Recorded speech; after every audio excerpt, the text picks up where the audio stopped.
पण मग आता समजा एक व्यक्ती म्हणून मला हेल्थ इन्शुरन्स चूज करायचा असेल, तर मी तो कसा निवडावा? त्याच्यासाठी काय बघावं? किंवा काय गोष्टी पडताळून ते ठरवावं?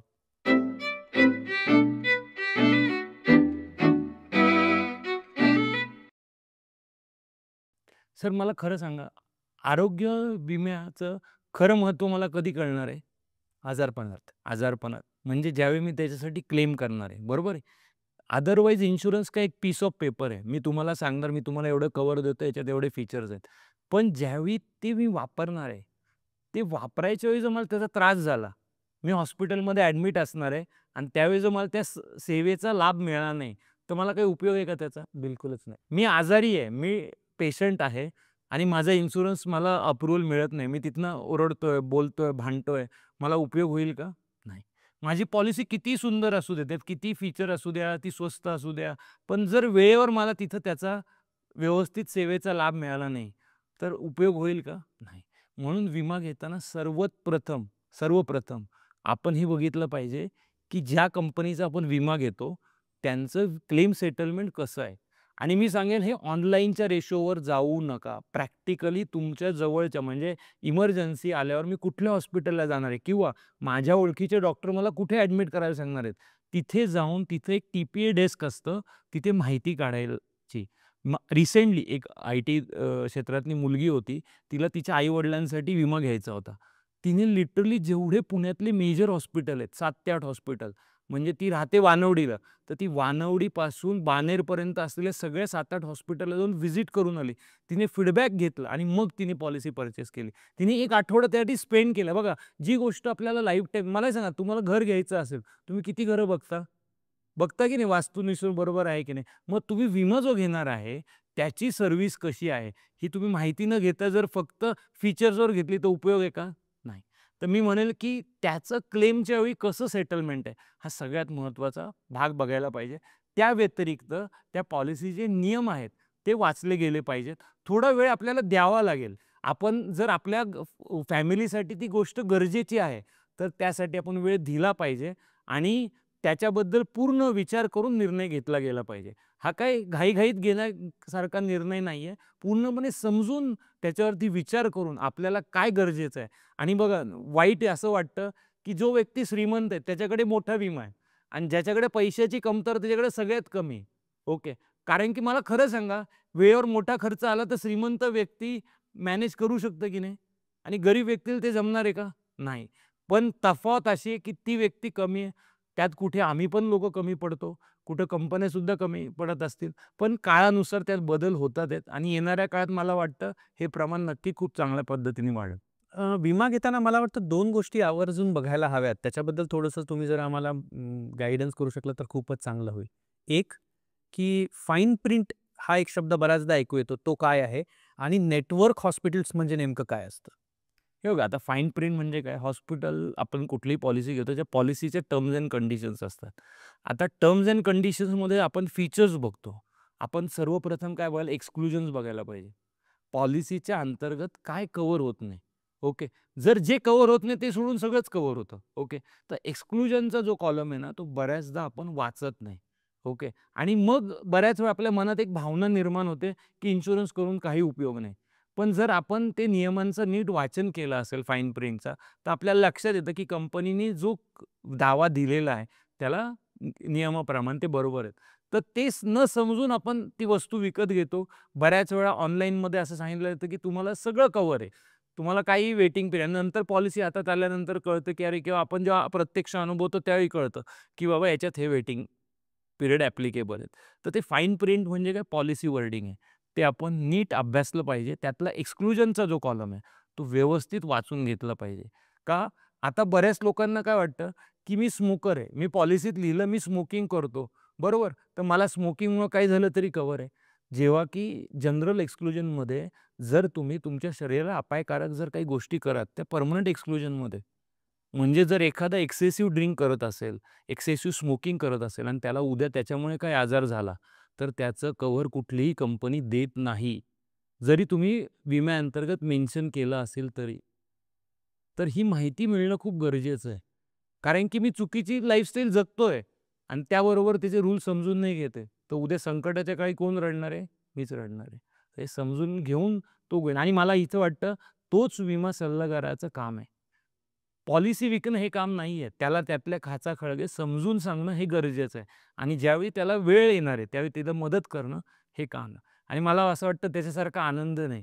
ज्यावेळी एखाद्याला आपण सांगतो, की तुम्ही हे करा आणि त्यांना त्याचा फायदा मिळतो. त्यांच्या ज्या दुवा असतात आपल्याला, जो आनंद असतो त्यांच्या म्हणजे त्या दुःखाच्या क्षणी, ते खूप बरं वाटतं. म्हणजे देवाने आपल्याला जो जन्म दिलाय तो सार्थकी लागला असं वाटतं. Network hospitals? हां, नेटवर्क हॉस्पिटल. आता काय होतं प्रत्येक विमा कंपनी प्रत्येक हॉस्पिटलबरोबर टाय अप करू इच्छिते. काही ठिकाणी त्यांना टाय अप करता येतं, काही ठिकाणी नाही करता येत. जिथे टाय अप आहे, तिथे कंपनी तुम्हाला चांगली सर्व्हिस देऊ शकते. म्हणजे तुमचं मेडिक्लेमचा आरोग्य विमा आहे, तर तुम्ही तुमचं कार्डची कॉपी देऊन कॅशलेस फॅसिलिटी घेऊ शकता.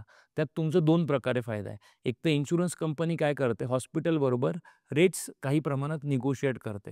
त्यामुळे तुमचं कॉस्ट इफेक्टिव्ह पण होऊ शकतं. कारण की ॲज अ लेमॅन आपल्याला माहिती नसतं, की मेडिकल फील्डमध्ये कुठल्या आजारासाठी किती चार्ज लावला जाऊ शकतो. इमर्जन्सीच्या नावाखाली कदाचित कधी-कधी काही-काही हॉस्पिटल्स जास्त पण पैसे चार्ज करतात. तर इथे ते टाय अपमध्ये लिमिटेड अमाउंटमध्ये ते होऊ शकतं. तर कॅशलेस नेटवर्क हॉस्पिटलचा खूप मोठा रोल आहे आणि आता IRDAने कॅशलेस फॉर ऑल अशी एक स्कीमच आणलेली आहे. म्हणजे जरी कॅशलेस नसेल, पण तिथल्या हॉस्पिटलने जर त्या इन्शुरन्स कंपनीला डॉक्युमेंट पाठवलं, तर इन्शुरन्स कंपनी त्यांना कॅशलेस देऊ शकते. ओके. फक्त आपल्याला माहिती असलं पाहिजे आणि आपण हॉस्पिटलला इन्सिस्ट केलं पाहिजे.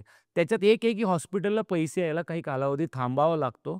व्हेअरएज जिथं आपण कॅशलेस नाही तिथे पैसे भरणार, मग आपल्याला त्याचा पैसे क्लेम करायला लागणार. हात काही वेळ जाऊ शकतो. तर तो वेळ वाचतो आणि ज्या उद्देशाने आपण मेडिक्लेम किंवा आरोग्य विमा घेतलाय, त्याचा फायदा घेऊ शकतो. तर नेटवर्क हॉस्पिटल आणि आता नेटवर्क हॉस्पिटलची लिस्ट प्रत्येक कंपन्यांनी आपल्या वेबसाईटवर तुम्ही Googleला जरी टाकलं त्या कंपनीचं network hospital list in city तुम्हाला विथिन अ क्लिक मिळतं, की कुठले-कुठले हॉस्पिटल कॅशलेसमध्ये आहेत. आणि जर तुम्ही तिथे गेलात तर तुम्हाला तिथे चांगली ट्रीटमेंट पण मिळते आणि तुमचे पैसेही वाचतात. तर तो खूप मोठा फायदा आहे. मला तुमच्याशी बोलल्यामुळे एक महत्त्वाची गोष्ट आता जाणवते आहे, की बरेच आमच्यापैकी जण विमा घेताना ऑनलाईन जातात आणि ऑनलाईन विमा घेतात. पण मध्ये जेव्हा ह्युमन इंटरफिरन्स किंवा ह्युमन इन्व्हॉल्वमेंट येते, तेव्हा माझं काम बरंच सोपं होतं.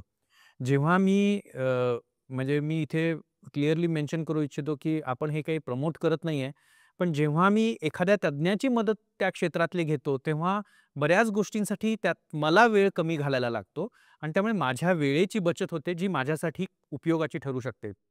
त्यामुळे मला असं वाटतं, की जसं आपल्यापैकी बरेच जण करतात, की ऑनलाईन जाऊन माहिती घेतात आणि शेवटी फिजिकल स्टोअरमध्ये जाऊन गोष्टी घेतात. तसंच विमाच्या बाबतीतही करायला हरकत नाही, की ऑनलाईन माहिती घ्यावी, पण एखाद्या व्यक्तीची मदत आणि मार्गदर्शन घेऊन विमा करावा, त्याचा नक्की फायदाच होऊ शकतो. तुम्ही म्हणता ते बरोबर आहे. फक्त मी सांगेल, की ऑनलाईन अर्धवट माहिती घेऊ नये. म्हणजे साधारणतः तुमच्या फील्डमध्ये पण जर कोणी अर्धवट माहिती ऑनलाईन त्याने घेतली, तर half knowledge is always dangerous. बरोबर? तर पूर्ण माहिती घेऊन जर त्या व्यक्तीने केलं तर ती गोष्ट वेगळी आहे. पण तुम्ही फक्त थोड्याशा गोष्टी बघणार आणि त्याच्यावरनं समोरच्याशी अझम्पशन करणार, तर ते थोडं चुकीचं होऊ शकतं. कारण काय असतं, जसं दिसतं तसं नसतं म्हणून जग फसतं. बरोबर? तर किती जरी ऑनलाईन दिसणारी वस्तू छान असली, तरी ती नेहमीच फायदा देईल किंवा फायदेशीर असते असं नाही. त्यामुळे तुम्ही माहिती घेऊ शकता, पण ॲक्चुअल ग्राउंड रिॲलिटी चेक करणं. जसं मी तुम्हाला म्हणले, की हॉस्पिटलला व्हिजिट करा. एकदा व्हिजिट बघा ॲडमिट झाल्यावर व्हिजिट करणारच आहात. मग त्याच्या आधी एक जस्ट फेरफटका मारला आणि अंदाज घेतला, की कशा पद्धतीने वर्क होतं आणि त्याच्यातल्या त्रुटी काय, तर तुम्हाला त्यावेळी त्रास कमी होऊ शकतो. अगदी आणि कन्सल्टंटचं काम हेच आहे, की त्या व्यक्तीच्या दृष्टीने फायद्याचं काय आहे ते त्याला देईन. अगदी खरं आहे. आणि रिएम्बर्समेंट प्रकार काय असतो? ज्यावेळी माझं कॅशलेस नसलेल्या ठिकाणी मी ॲडमिट होतो आणि ट्रीटमेंट घेतो, तर ती जी काही मेडिकलचा खर्च आहे, तो मी रिएम्बर्स माध्यमातून घेतो. मग त्यात मला तो क्लेम फॉर्म भरून द्यावा लागतो. हॉस्पिटलकडनं एक पार्ट बी असतो, तो भरून द्यावा लागतो. आता काही-काही कंपन्या ते डिस्चार्ज समरी असल्यामुळे वेव्ह पण करतात आणि त्याच्याबरोबर सगळी ओरिजिनल कागदपत्र. बरोबर. बऱ्याच वेळा डिस्चार्ज समरी लोकं त्यांच्याकडेच ठेवतात ओरिजिनल. जेव्हा की ती ओरिजिनल कंपनी कारण जेव्हा तुम्ही कॅशलेस घेता तेव्हा जातं कंपनीकडे. तर तुमचे रिपोर्ट सगळे ओरिजिनल द्यावे लागतात. तुमचे रिसीट्स ते सगळं तुम्हाला पाठवायला लागतं. आता ठराविक कंपन्यांनी काय केलंय, की त्यांच्या ॲप थ्रू जर तुम्ही त्यात मेन्शन केलं, की mention with claim with so and so company आणि ते अपलोड जरी केल्या फाईल्स एक ठराविक MBच्या फाईलमध्ये, तर सुद्धा ते without submitting physical documents, online डॉक्युमेंट्सवरनं तुम्हाला क्लेम पे करतात आहे. मला ते इथेच ॲडवायझरचा रोल खूप महत्त्वाचा होतो. विशेषतः जर आपल्याला रिएम्बर्समेंट करायची असेल, तर ॲडवायझरची खूपच मदत होऊ शकते असं मला वाटतं.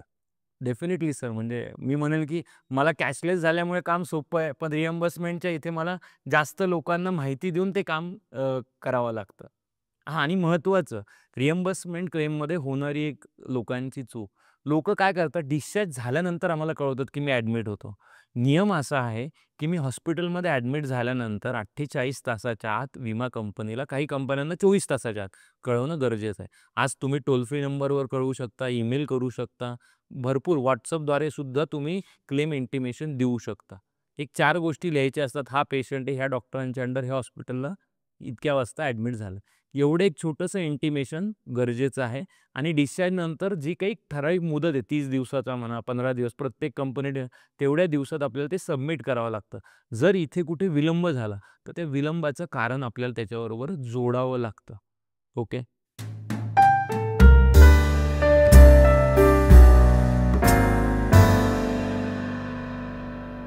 आजचा व्हिडिओ पाहिल्याबद्दल खूप खूप धन्यवाद.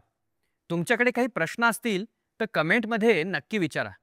तुम्हाला हा व्हिडिओ आवडला असेल, उपयोगी वाटला असेल तर नक्की लाईक करा, शेअर करा आणि सबस्क्राईब करा.